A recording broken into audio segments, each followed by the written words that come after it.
ঠাকুরের কথা বলতে গেলে অনেক কথাই মনে পড়ে।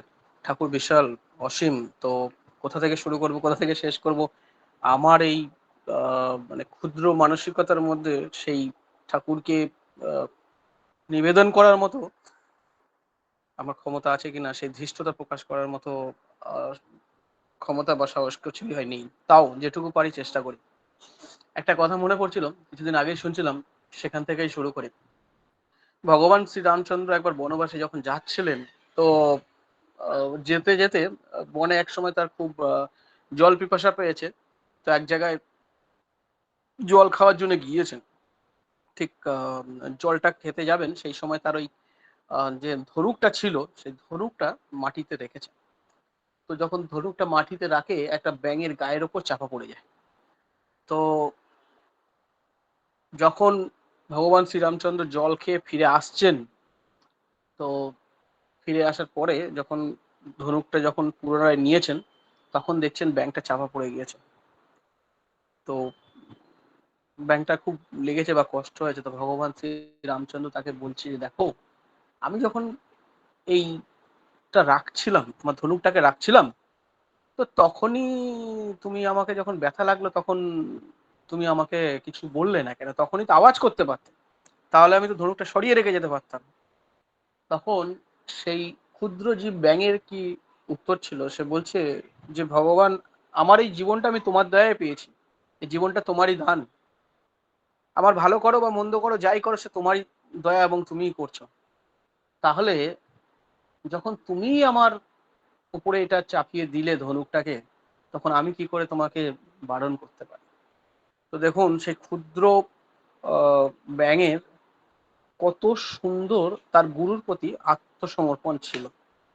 তো আজকে আমার সেই কথাটা নিয়েই ভালো লাগছিল। সেই সারেন্ডার আমরা করতে পারছি না, যার জন্য কিন্তু আমরা সারেন্ডার যদি না করি আমরা ঠাকুরের কাছে, তাহলে কিন্তু ঠাকুরকে নিয়ে চলা, ঠাকুরকে নিয়ে বোঝা, ঠাকুরকে করা, ঠাকুরকে মানে আত্মস্থ করাটা খুব চাপের হয়ে যেতে পারে। ঠাকুর বারবার যে কথাগুলো আমাদের বললেন, এই যে উষায় নিশ্চয় মন্ত্র সাধন চলাফেরা হচ্ছে, তখন কিন্তু আমরা দেখা যায় আমাদের ওই আম, সেটুকু শুনি যেটুকু আমাদের ভালো লাগে। যেখানে গিয়ে আমাদের সমস্যা হয়ে যায়, সেখানে কিন্তু আমরা আমাদের কথা শুনি না, এই ঠাকুরের কথা শুনি না, তখন আমরা আমাদের মতো চলি।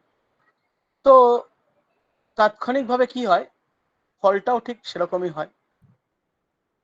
আমরা যেমন ভাবে চলি, ঠাকুর একবার যা বলছেন যে, দেখো, বিধির বিধান না কেউ চেঞ্জ করতে পারবে না, এবং আমিও চেঞ্জ করতে পারবো না। তো বিধির বিধান যেমন আছে তেমন কিন্তু সবাইকে পেতে হবে। কোনো একটি বাচ্চা যদি সে বুঝে হোক বা না বুঝে হোক, যদি আগুনের মধ্যে হাত দেয়, সে কিন্তু তার হাতটা পুড়বে। তাই আমরা অনেক সময় এরকম কথা মনের সান্ত্বনার জন্য বলে থাকি যে, না বুঝে ভুল করে ফেলেছি, যাক, এবারটা মাফ করে দেবে ভগবান। কিন্তু তা না। ব্যাপারটা হচ্ছে, আমরা যেটুকু কাজ করব, যেটুকু ভুল করব, যেটুকু ঠিক করব, তার অটোমেটিক রেজাল্ট কিন্তু আমাদেরকে পেতে হবে। তাই বিধি জিনিসটা খুবই নির্মম, সেখানে কিন্তু কোনো মাপ নেই। তাই আমরা ঠিক যে পরিমাণ কাজ করব, যা করব, সে বুঝে করি বা না করি, তার ফল আমাদেরকে পেতে হবে। ঠাকুর এক জায়গায় বললেন যে, পিতায় শ্রদ্ধা মায়েটা সেই ছেলেই হয় সাম্যকর। তো আজকের দিনে আমরা যারা ঠাকুরকে গ্রহণ করেছি, যে পরিবার ঠাকুরকে গ্রহণ করেছি, তারা আমাদের সন্তান সন্ততিকে, আমরা যেমন সকালবেলা প্রার্থনা হয়ে যাওয়ার পরে, ঠাকুর প্রণাম করার পরে আমার বাবা মা গুরুজনকে আমরা প্রণাম করি। তো সেটা দেখে দেখে আমার সন্তান সন্ততিরাও, তারাও শিখেছে যে না, গুরুজনদেরকে প্রণাম করতে হয় ঠাকুর প্রণাম করার পরে। ঠাকুর একবার উন্নতির কথা বলতে গেলে বলছিল যে, উন্নতি ডিকশনারি বার করো। তো ডিকশনারি বার করে দেখা গেল উন্ন মানে ঊর্ধ্বে যার অবনতি আছে, মানে ঊর্ধ্বে যে নত হতে পারে। ঠাকুর বললেন যে, ঊর্ধ্বে নত হতে পারে না, তার কখনোই উন্নতি হওয়া সম্ভব নয়। তো সেই ঊর্ধ্বে নত হওয়া শেখার জন্য দেখুন আমাদের ঠাকুর কিভাবে সকাল থেকে চর্চা করে দিয়ে গেলেন, যে ওই প্রথমেই বাড়ির গুরুজনদের প্রতি তুমি নত হওয়া শেখো, তাকে অবনত মস্তকে প্রণাম করাটা শেখালেন। তো এতে কি হয়, আমার জিনিসটা কালচার তৈরি হয়।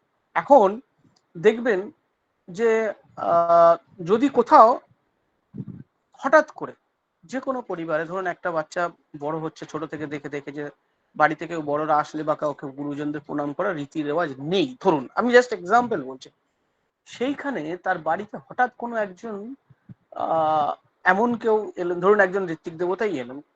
তো যদি তাকে বলা হয়, তার কোনো ছোট বাচ্চাকে যদি বলা হয় যে বাবা তুই একটু প্রণাম কর, সে কিন্তু সহজে প্রণাম করতে পারবে না, কারণ সেই চাষ বা সেই রীতিটা, সেই রেওয়াজটা তার মধ্যে নেই। তাই ঠাকুর কিন্তু সেটা আমাদেরকে শিখিয়ে দিয়ে গেলেন যে ছোট থেকেই এগুলো করতে হবে। তো ওই সেই বিধির যেটা কথা বলছিলাম, যে যদি আমরা সেইভাবে বুঝি চলি তাহলে হবে। এখন ঠাকুরকে ধরে আমরা যদি আত্মসমর্পণ করি তাহলে কি হতে পারে, আত্মসমর্পণ না করি কি হতে পারে, একটা ছোট্ট গল্প বলি। এক দাদা ওই আশ্রমে থাকতেন, তার সন্তানের খুব শরীর খারাপ হয়েছে, খুব শরীর খারাপ হয়েছে, এবং সে ফুল টাইম ঠাকুরের জন্য কাজ করতেন। তো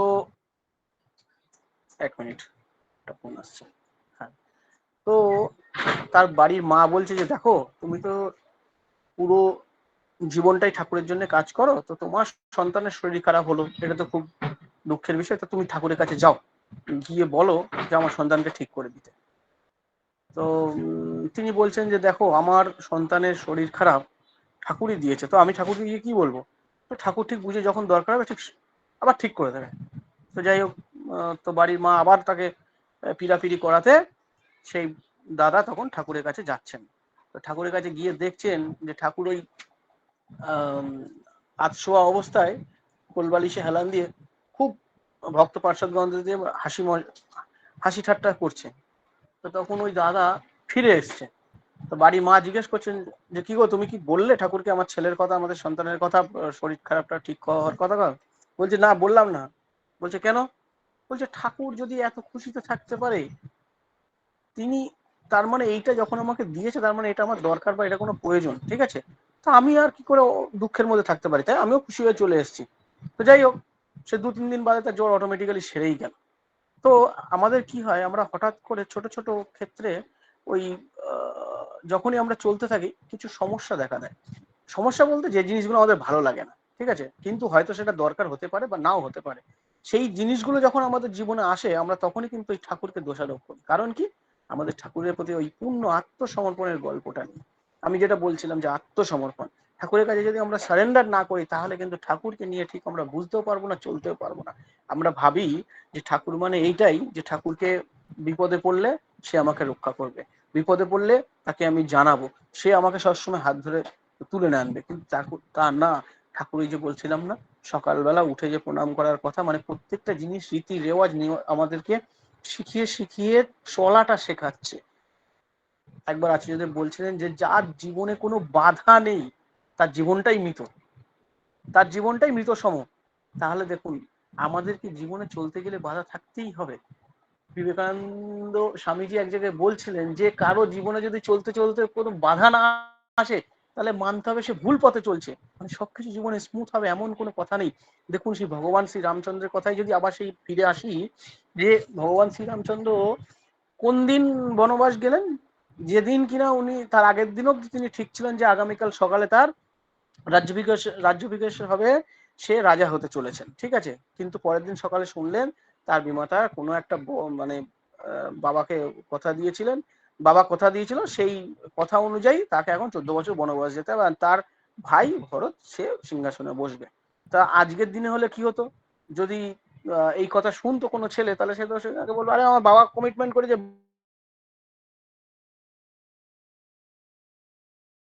বাবা, কিন্তু সেখানে ভগবান শ্রীরামচন্দ্রের রেসপন্সটা শুনুন।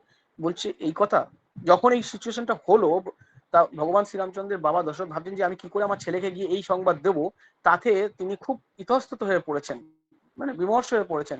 কিন্তু ভগবান শ্রীরামচন্দ্রের কাছে যখন এই খবরটা গেল, তখন কিন্তু উনি বলছেন ও এই কথা, ঠিক আছে তাহলে আমি চললাম বনবাসে।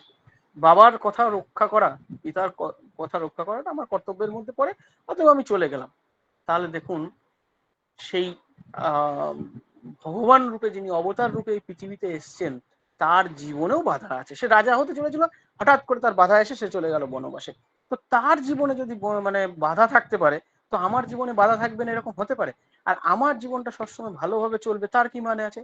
তাহলে আমার জীবনে যখন বাধা আসে, সেই বাধাই আমাদেরকে বাধ্য করা শেখায়। সেই বাধ্য যখন হই এবং সেই বাধাকে যখন অতিক্রম করি, তখন কিন্তু আমরা দক্ষ হয়ে উঠি। আর এটাকেই বলে জীবন। কারণ এই যে আছে বলছিলাম, আচার্যদেব কিছুদিন আগে বলছিল নাট মণ্ডপে, যে যার জীবনে বাধা নেই তার জীবনটা মৃত সম। তাহলে জীবনে সবসময় বাধা আসবে এবং ঠাকুরের কাছে সেই সময় আত্মসমর্পণ করতে হবে যে ঠাকুর এই জীবনটা আমি তোমার দয়া পেয়েছি, তুমি যে বাধাটা দিয়েছো আমি সেটা অতিক্রম করবোই। ঠাকুর এক জায়গায় বলছিল চলার সাথে তো 22 বা 23 নম্বরে বাণীতে মনে আছে, ঠাকুর বলছে যে কোনো কাজ সামনে যখন আসে তখন দুটো সিচুয়েশন মনের মধ্যে তৈরি হয়, এক হচ্ছে আমি হ্যাঁ কাজটা পারবো, আর একটা হচ্ছে কাজটা আমি পারবো না। বলছে মানুষ যখন ভাবে যে হ্যাঁ আমি পারবো, তো পুরো পুরো এন্টায়ার ইউনিভার্স তার সাথে সেই যুক্তিগুলো তৈরি করে যে সে কিভাবে পারবে, সে পারার রাস্তাটা খুঁজে বের করে। কিন্তু ঠিক উল্টোটা হয়, যখনই ভাবে যে মানুষ আমি পারবো না বা আমি কি পারবো, তখন কিন্তু ঠিক না পারার সপেক্ষেও যুক্তিগুলো চলে আসে। তাই মানুষের করার ব্যাপারে হ্যাঁ না ব্যাপারটা খুব সোজা বললেন ঠাকুর, কাজে লেগে পড়লে ঠিক এগিয়ে যাবেন। তাই ঠাকুরকে আত্মসমর্পণ করে যে ঠাকুর তুমি আছো, আমাদের খুব খুব সৌভাগ্য যে আমরা এই জীবনে ঠাকুরকে পেয়েছি। সত্যি কথা বলতে আমরা ওই যখন এই ডিপি ওয়ার্কে বেরিয়েছিলাম, কিছুদিন আগেকার কথা বলি, এক মায়ের বাড়িতে গিয়েছি। তো সেই মা অনেক দিন ধরে দীক্ষিত এবং নিয়মিত ইষ্টভীতি রাখেন। তো যাই হোক, ইষ্টভীতি কিছু কারেকশনের ব্যাপারে বলছিলেন, তখন যাই হোক কথা বলতে বলতে যখন ওনার নাম নাম নাম্বারটা সিরিয়াল নাম্বারটা আপডেট হচ্ছিল, সেই সময় ওই মা বলছে যে দেখো আমার পাশের ঘরে আমার ছেলে আছে, বিবাহিত, বউ আছে, ঠিক আছে, আর তাদের একটা সন্তানও আছে, মানে আমার নাতি। তো তোমরা একটু গিয়ে যাজন করবে যে তারা ঠাকুরের নাম নেওয়ার ব্যাপারে। যাই হোক, তা আমরা যখন ওই ওনার ছেলের সাথে কথা বলার চেষ্টা করলাম, তো উনি সে বাইরেই বেরোলো না, মানে কথাই বলতে চাইছে না। কারণ কি, ওনার হয়তো এটা মনে হয়েছে এই ঠাকুরের লোক এসছে মানে এখন কিছু না কিছু শোনাবে আর আমাকে দীক্ষা নিতে বলবে। তাই যাই হোক, সে ভয়তে দাদা বেরোলেন না। ব্যাপারটা কিরকম হলো, মানে ওই রীতি রেওয়াজ যদি আমরা করতে না পারি কি হয়, যে আমরা ছোটবেলা থেকে, আমার কথা বলি, আমরা যেমন ছোটবেলা থেকে বাবা মার সাথে প্রার্থনা করা ইষ্টবিধি করা এটা প্রথম থেকেই করতাম, ঠিক আছে, ঠাকুরের নামটা মানে না নেওয়ার আগেই, তার কথা বলছি। তো যখন আমাদেরকে বললো দীক্ষা নিতে হবে, তখন সেটা আমাদের কাছে কোনো ব্যাপারই ছিল না, মানে আজ যা ছিলাম কালো তাই ছিলাম, শুধু ঠাকুরের নামটা পেলাম, এইটুকুই যে ডিফারেন্স ছিল। তা এটা কিন্তু আমাদের খুব সৌভাগ্য এই জীবনে যে আমরা এরকম একটা পরিবারে জন্মগ্রহণ করতে পেরেছি। তো কি হয়, যখন ছোটবেলা থেকে আমি আমার সন্তান সন্ততিদের যদি ঠিক ওইভাবে ভাবি, যে এখন যেটা বেশিরভাগ ক্ষেত্রে দেখছি, যে আমি ঠাকুরকে ধরেছি ঠিক আছে আমি চলছি, কিন্তু আমার সন্তান সন্ততি কি পারবে, অতএব না বাবা আমার ঠাকুর দীক্ষা কিন্তু আমি সন্তান সন্ততিকে দেবো না। এদিক ওদিক ঘুরতে যাওয়া, দেওঘরে যাওয়া, প্রার্থনায় যাওয়া, মন্দিরে যাওয়া সব করবো বাচ্চা কাচ্চাদের নিয়ে, কিন্তু তাদেরকে দীক্ষা দেওয়া যাবে না, কারণ কি কোথায় পারবে কিনা না পারবে। তো তাতে কি হয়, ওই যখন একটা সময় পার হয়ে যায় না, তখন ওই ঠাকুরের সাথে যুক্ত না হলে তখন কি হয়, ওই নিজের মত মতো চলা শুরু করে। নিজের মত মতো চলতে চলতে তখন তার কি হয়, ওই নিজের আহ, যে বৃত্তি প্রবৃত্তি গুলো তখন বেড়ে ওঠে। তারপরে যখন তার জীবনে ঠাকুরের কথা কেউ শোনায়, তখন তার ভালো লাগে না, তখন ভালো লাগে কিন্তু ওই প্রবৃত্তি মাফিক চলনগুলো। তা আমাদের জীবনে কি হয় না, ওই যে যখন আমরা ছোটবেলা থেকে ঠাকুরকে ধরিয়ে দেবো কোনো আমার বাচ্চা সন্তান সন্ততিদের মধ্যে, তখন ওই সম্ভাবনাগুলো আস্তে আস্তে কেটে যায়, তখন তারা এর ভালো দিকটা বুঝতে পারে, যে ঠাকুরকে নিয়ে চলার সুবিধা বা ঠাকুরকে নিয়ে চলার ভালো দিকগুলো যখন মানুষের মনের মধ্যে আসে, তখন কি হয়, ওই বৃত্তি প্রবৃত্তি মাফিক গুলো সেই আগাছাগুলো বেরিয়ে মানে বেড়ে ওঠে না। দেখবেন ওই আমরা যখন ঘরে বাইরে যখন ওই মানে ইয়ে থাকে, কোনো বাগান টাগান থাকে, বাগানে ধরুন ফুল গাছ লাগিয়েছেন, খুব সুন্দর সুন্দর ফুল হচ্ছে, কিন্তু ওই ফুল গাছটা গুলোকে যদি পরিষ্কার না করে 3-4 মাস ছেড়ে দেন, তাহলে দেখবেন ওই কিছু আগাছা জন্মে যায়। আরো 3-4 মাস বাদে যদি পরিষ্কার না করেন, দেখবেন আগাছাগুলো আরো বড় হয়েছে, একটা সময় দেখা যাবে ফুল গাছগুলো আর নেই, হয়তো আগাছাগুলো ভরে গেছে।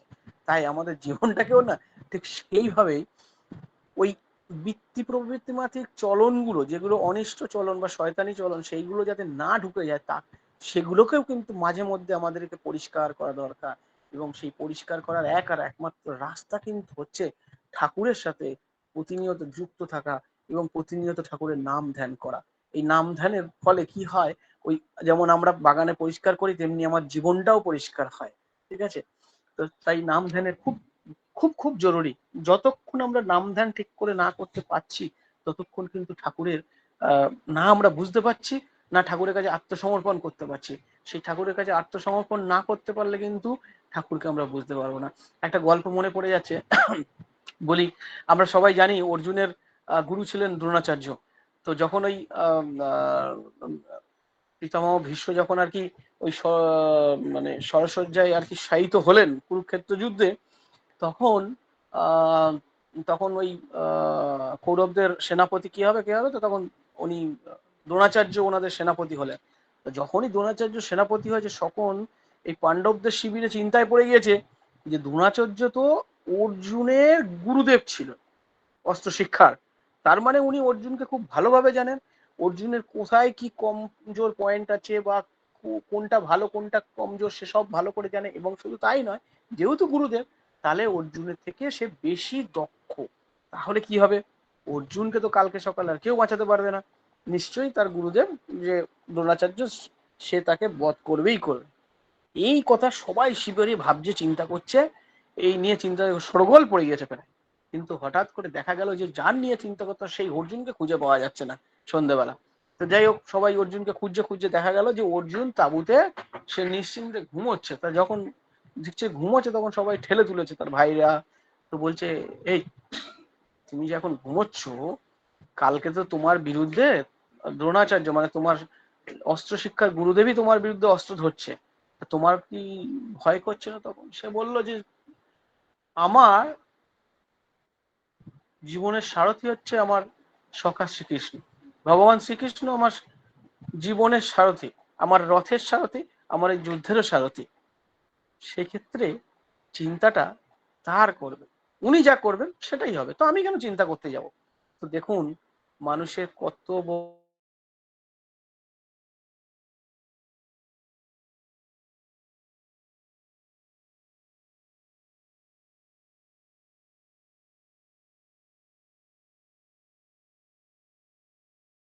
পারেন, এবং বাকি রেজাল্টটা তো আমরা সবাই জানি। তো এটাই বলতে চাইছিলাম যে মানুষের না ঠাকুরের প্রতি পূর্ণ আত্মসমর্পণ খুবই দরকার। এই সারেন্ডার যতক্ষণ না হচ্ছে ততক্ষণ কিন্তু আমরা ঠাকুরকে ঠিক করে বুঝতে পারবো না। সারেন্ডার করতে হলে কিন্তু অবশ্যই আমাকে ঠাকুর যেমন যেমন বলেছে তেমন তেমন চলতে হবে। দেখুন যে কোনো একটা সিচুয়েশনে দেখবেন দুটো জিনিস আমাদের কাছে তৈরি হয়ে যায়। যেমন যে কোনো একটা সিচুয়েশন আজকে আমাদের ধরুন এই যে পারিপার্শ্বিক যে চলছে, ঠিক আছে, ধরুন আসামে বন্যা হচ্ছে বা দিল্লিতে প্রোটেস্ট হচ্ছে, ধরুন রাশিয়া ইউক্রেনে যে যুদ্ধ চলছে, এই সিচুয়েশন তো ওগুলো খুব মানে চারিদিকে একটা নেগেটিভ নেগেটিভ সিচুয়েশন চলছে, তো এর মধ্যে দিয়ে আমাদেরকে জীবন অতিবাহিত করতে হবে। তো এইসব সিচুয়েশনকে কেউ হয়তো দেখবে যে না এটা ভালো, কেউ আবার বলবে হয়তো খারাপ। তো আপনার কাছে যখন যে কোনো সিচুয়েশন তৈরি হবে না, তো দেখবেন আপনার কাছে হয়তো দুটো আনসার থাকতে পারে, একটা ভালো দিকে একটা খারাপ দিকে। তো এটা যখনই আমরা ঠাকুরের প্রতি একটা আত্মসমর্পণ থাকবে এবং ঠাকুরকে এরকম যদি ভাবি যে আমার এরকম সিচুয়েশনে ঠাকুর হলে কি ভাবতেন, সেরকম যদি রিয়েলাইজেশন করে আমরা এগিয়ে যেতে পারি, তাহলে দেখবেন জীবনটা কিন্তু খুব খুব সুন্দর হবে। ঠাকুর কিন্তু আমাদেরকে সব সময় মানে কি বলবো, হাতে ধরে আমাদের শিখিয়ে দিতে চেষ্টা করেছে। ঠাকুর বলছেন যে দেখো তোমার পরিবারে যদি বাবা মা পিতা পুত্রের কথা মনে পড়ার সময় যেন আমার মুখটাও মনে পড়ে যে একজন অ্যাজ এ ফ্যামিলি মেম্বার। তো একজন অ্যাজ এ ফ্যামিলি মেম্বার যখন মনে পড়বে তখন তার মানে কি, আমার ঘরে যদি 4 জন থাকে তাহলে আমরা ঠাকুরকে নিয়ে আমরা 5 জন। সেই কথাটাকে আমরা সবসময় খেয়াল করি না।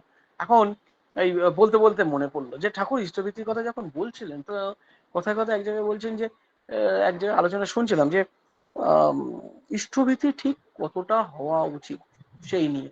আজকে দেখুন আমরা যখন কোনো কাউকে ইষ্টভীতি করতে বলি, ইষ্টভীতি হচ্ছে আমার স্বতঃস্বেচ্ছ অর্ঘ্য, যেটা আমি সকালে আমার দিন শুরুর আগে আমার গুরুকে দিয়ে আমি তার মানে আমার অন্ন জল গ্রহণের পূর্বে তাকে আমি দিলাম, সে যাতে এটা গ্রহণ করে আমি তাতে কৃতার্থ হব। মানে আমার অন্ন জল পূর্বে গ্রহণের পূর্বে আমি আমার ঠাকুরের জন্য আমার গুরুর জন্য ভোগ রাখলাম, সেইটা ফিল করে যদি আমি রাখি তাহলে সেটা ইষ্টভীতি। কিন্তু আজকের দিনে কি হচ্ছে, না না এই 1 টাকা দিতে হবে 2 টাকা দিতে হবে। তো টাকাটা বড় ব্যাপার না, ব্যাপারটা হচ্ছে আমরা অর্ঘ্য দিচ্ছি। তাই এক জায়গায় বলা হয়েছিল যে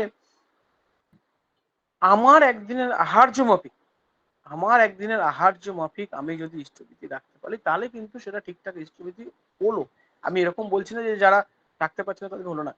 ঠাকুর ইষ্টভীতির কথা বলেছি যে একটা সামর্থ্য যোগ। আজকে যদি আমি 50 পয়সা ইষ্টভীতি করি আর আমি যদি মনে মনে ভাবি যে ঠাকুর আমি তোমাকে 50 পয়সা দিচ্ছি আজকে, কিন্তু আমি চেষ্টা করবো 2 টাকা করার বা 5 টাকা করার, তাহলে কি জানে ঠাকুর সামর্থ্য যোগের কথা বললো কেন?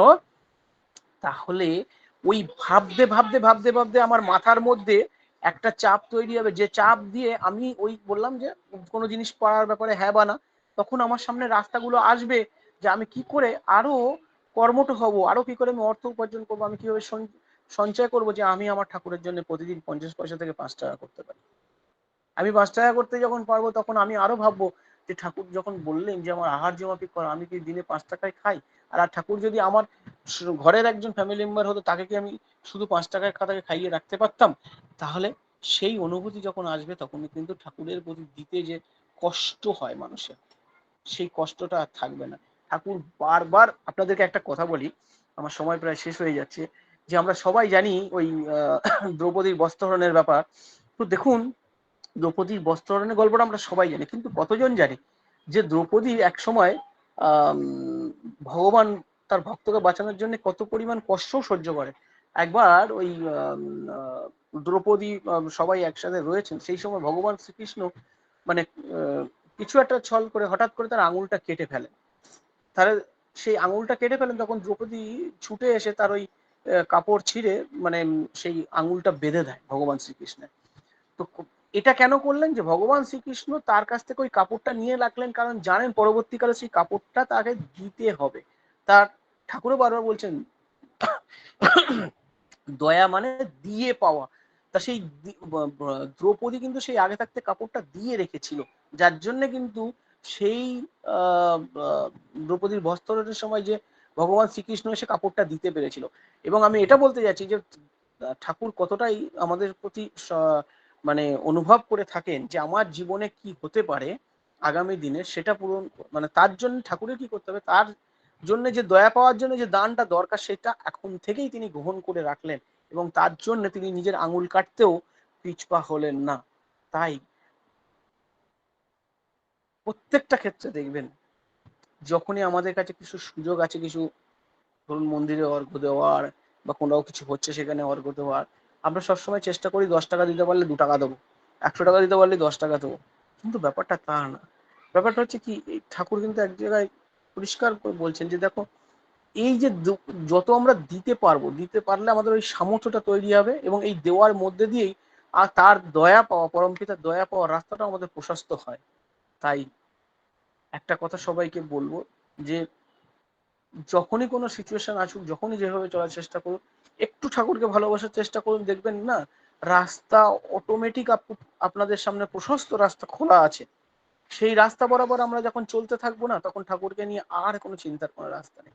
শুধু একটু দরকার আত্মসমর্পণ। জীবনে অনেক সমস্যা থাকবেই, সমস্যার সমাধানও আপনার সামনে চলে আসবে অটোমেটিক্যালি, যদি ঠাকুরকে নিয়ে আমরা চলতে থাকি। একটা কথা মনে পড়ছে, আমরা একটা সময় একটা অনলাইন সৎসঙ্গ চালাতাম। তো ওখানে সকালবেলা এসে এক মা বলছেন যে দেখো আমার ছেলে কালকে ব্যাঙ্গালোরে যাচ্ছে, তো ওনার মানে কোনো একটা এক্সামের জন্য সেখানে তার চাকরি যাতে হয়, তো তোমরা সবাই একটু ইয়ে করো, মানে ঠাকুরের কাছে প্রার্থনা করো আমার ছেলে যেন ভালো চাকরি পায়। তো আমাদের হঠাৎ করে মুখ থেকে বললো যে ঠাকুর, আমরা সেটাই প্রার্থনা করি যে ঠাকুর যেটা ভালো চান। তো যাই হোক, পরের দিন ফোন করেছেন যে সে চাকরিটা তার হয়নি। আমরা একটু চিন্তায় পড়ে গেলাম, তাহলে কি হলো, বেচারা খুব দুঃখ পাবে হয়তো। কিন্তু তার দুদিন বাদে আবার ফোন করেছে যে ওই চাকরিটা হয়নি, কিন্তু ব্যাঙ্গালোরে এসে ওখানে থাকতে থাকতে আর একটা ওর থেকে ভালো চাকরি জোগাড় করে ফেলেছে। তাই দেখুন, প্রথমে যদি আমরা রিয়াক্ট করি যে ওই চাকরিটা হলো না, কিন্তু সে তার থেকেও ভালো চাকরি পেলো। তাই সবসময় ভাববেন, আমাদের জীবনে না ছোটখাটো সমস্যা আসতেই পারে, সেই সমস্যাগুলোকে বাধাকে অতিক্রম করে আমাদেরকে এগোতে হবে। এবং তার জন্যই আমরা এই দীক্ষা নিয়েছি, মানে আরো বাধা অতিক্রম করতে কি করে হয় সেগুলো শিখবো, অন্তত ঘাবড়ে যাবো না। আজকালকার দিনে দেখবেন আমরা এমন ভাবে মানুষ হচ্ছি, এমন ভাবে এগিয়ে চলেছি, মানুষের পেশেন্স লেভেল খুব কমে গিয়েছে, সহনশীলতা কমে গিয়েছে। কিন্তু এই সহনশীলতা থাকতে হবে। সহনশীলতা যদি না থাকে তাহলে কি করে চলবো আমরা? হঠাৎ করে পেশেন্স হারিয়ে ফেলে আজকের দিনে এই যে হাই বিপি, ডিপ্রেশন, এই আপনার সুগার, স্ট্রোক, এইসব জিনিসগুলো কিন্তু আগে এত ছিল না। কিন্তু আজকের দিনে এই আমাদের এত মানে কি বলবো, স্পিড এসে গিয়েছে জীবনে, আমাদের এত ব্যস্ততা এবং দ্রুততম জীবনের মধ্যে যদি আমাদের সত্যি ভালো করে থাকতে হয়, ঠাকুরের রাস্তা ছাড়া, ঠাকুরকে নিয়ে চলা ছাড়া কোনো রাস্তা নেই। কারণ সেই আবার সেই বাগানের কথাটাই বলি ঘুরে ফিরে, যদি আমার জীবনে ঠাকুর না থাকে, মানে আমার যদি বাগানটাকে আমি আমার জীবনের বাগানটাকে যদি আমি ঠাকুরকে গ্রহণ করে যদি সুন্দরভাবে সাজিয়ে না রাখি, তাহলে কিন্তু সেই অগোছলা হয়ে যাবে, এবং বাগানে আগাছা হিসাবে অনেক আমার সমস্যা জীবনে ঢুকে পড়বে। সবাই খুব ভালো থাকুন, ঠাকুরকে নিয়ে চলুন, ঠাকুরের প্রতি আত্মসমর্পণ সমর্পণ করুন, ঠাকুর যেমন দিচ্ছে তেমন ভাবে এগিয়ে চলুন। সবাই নিশ্চিন্তে বলছি, আপনারা সবাই খুব ভালোভাবে এগিয়ে যাবেন। জয় গুরু সকলকে, সবাই খুব ভালো থাকবেন। জয় গুরু দাদা, জয় গুরু। খুব সুন্দর করে আলোচনা আমরা শুনলাম এতক্ষণ, যে পূর্ণ আত্মসমর্পণ করতে হবে তার কাছে। ঊর্ধ্বে নত হলেই আমাদের উন্নতি আসে। বাধা বিপত্তির মধ্যে বাঁচা, সেই তো আসল বাঁচা। যুক্ত হলে তার সঙ্গে যুক্ত যত হব তত মুক্ত হব। প্রবৃত্তিগুলোকে আমাদের নিয়ন্ত্রিত করতে হবে। ঠাকুরকে পরিবারের একজন ভাবতে হবে। ইষ্টভৃতি হচ্ছে সামর্থ্য যোগ। দিনের আহার্য মাফিক ইষ্টভৃতি প্রদান করতে হবে। কৃপা পেতে হলে করতে হবে। তাকে নিয়ে চললে সমস্যার সমাধান হয়ে যায়। খুব সুন্দর অনেক ছোট ছোট ঘটনা বললেন। আমরা প্রত্যেককে সমৃদ্ধ হলাম। পরম পিতা গঙ্গারাম চরণে আপনার সার্বিক মঙ্গল প্রার্থনা করি। আবারও আসবেন দাদা, তার কথা শুনে তার প্রতি তন্মুখী করে তুলবেন। এত ঘটনা বহুল দিয়ে আলোচনা করছিলেন যে মনে হচ্ছিল যে আরো শুনি, কিন্তু সময়ের কাছে বাধা, তাই থেমেও গেলেন, আমরাও থামিয়ে দিলাম।